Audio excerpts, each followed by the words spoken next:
101-এর সাজেশনটা দেয়া রয়েছে এর আগের ভিডিওতে। আজকে আমি 102-এর সাজেশন দিচ্ছি। কল্যাণী বিশ্ববিদ্যালয় ডিওডিএল ফার্স্ট সেমিস্টার। তোমাদের পর্যায় 1-এ আমি রেখেছি রামমোহনকে বাংলা গদ্যের জনক বলা যায় কিনা, সেটা নিয়ে তোমার মতামত জানাও। এই ধরনের প্রশ্ন আসতে পারে। পরের প্রশ্নে রেখেছি 19 শতকের বাংলা গদ্য চর্চায় শ্রীরামপুর মিশন ও ফোর্ট উইলিয়াম কলেজের অবদান।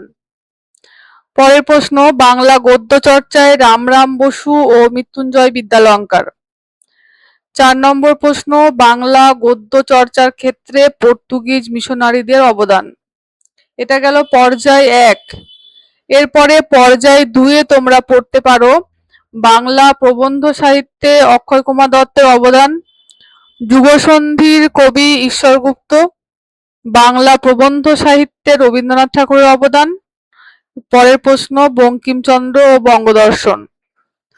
5 নম্বর প্রশ্ন রবীন্দ্রনাথের নাটক, কাব্য এবং উপন্যাস, এগুলো আলাদা আলাদা করে পড়তে হবে।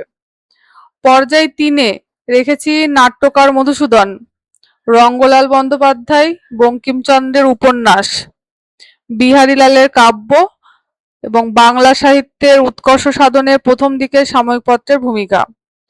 পর্যায় 4-এ রয়েছে উৎপল দত্তের নাটক, পৌরাণিক নাটক রচনায় গিরিশ ঘোষের কৃতিত্ব, লেবেদফের বেঙ্গলি থিয়েটার এবং গল্পকার মানিক বন্দ্যোপাধ্যায়, স্বামী বিবেকানন্দ, দীনবন্ধু এবং বিভূতিভূষণ বন্দ্যোপাধ্যায়।